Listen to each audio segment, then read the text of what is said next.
చాలా రోజుల తర్వాత నోరు తెచ్చినటువంటి కిషన్ రెడ్డి సంచలనాత్మకమైనటువంటి మెసేజ్ ఇచ్చారు. కాంగ్రెస్ బీఆర్ఎస్ల మీద కలిపి వ్యాఖ్యలు చేశారు. కాళేశ్వరం విషయంలో మాజీ సీఎం కేసీఆర్ను కాంగ్రెస్ ప్రభుత్వం కాపాడుతుందని ఆరోపించారు. కాళేశ్వరం మీద విచారణ కోరుతూ కేంద్రానికి కాంగ్రెస్ ప్రభుత్వం ఎందుకు లేఖ రాయట్లేదని ప్రశ్నించారు. సీఎం రేవంత్ రెడ్డి లేఖ రాస్తే 48 గంటల్లో కేంద్రం సిబిఐ విచారణ చేపడుతుందని, బీఆర్ఎస్ కాంగ్రెస్ ఒక్కటే కాదంటే సిబిఐ విచారణ కోరాలని కిషన్ రెడ్డి డిమాండ్ చేశారు. న్యాయ విచారణ పేరుతో కేసీఆర్కి మేలు చేసేలా కాంగ్రెస్ ప్రభుత్వం వ్యవహరిస్తోందని ఆయన ఆరోపించారు. రేవంత్ రెడ్డి సారథ్యంలోని కాంగ్రెస్ ప్రభుత్వానికి పూర్తిస్థాయి మెజార్టీ లేదని, అందుకే బీఆర్ఎస్తో అవగాహనకు వచ్చిందని కిషన్ రెడ్డి సంచలన వ్యాఖ్యలు చేశారు.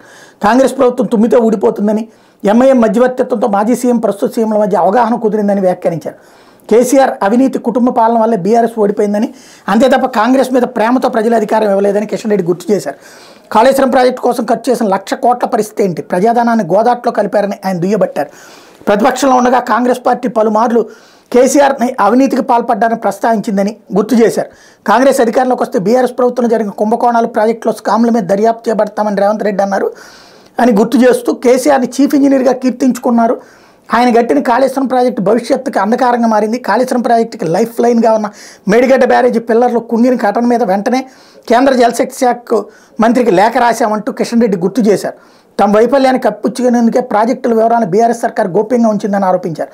4 ఏళ్ల కాళేశ్వరం ప్రాజెక్టు నిరుపయోగంగా మారి వెలవెలబోవడం, తెలంగాణ ప్రజల కష్టార్జితం అంతా గోదావరి పాలు కావడం దురదృష్టకరమన్నారు. ఇంతటి అవినీతి జరిగిన కాంగ్రెస్ ప్రభుత్వం ఎందుకు మీనమేషాలు ఎక్కిస్తుందని ప్రశ్నించారు. బీఆర్ఎస్ కాంగ్రెస్ డిఎన్ఏ ఒకటేనని, కాంగ్రెస్ నుంచిన కేసీఆర్ తన రాజకీయ జీవితాన్ని ప్రారంభించారని గుర్తు చేశారు. ఓవరాల్గా దమ్ముంటే దర్యాప్తుకి కోరమని అడుగుతున్నారు. ఏం చేస్తారో చూడాలి.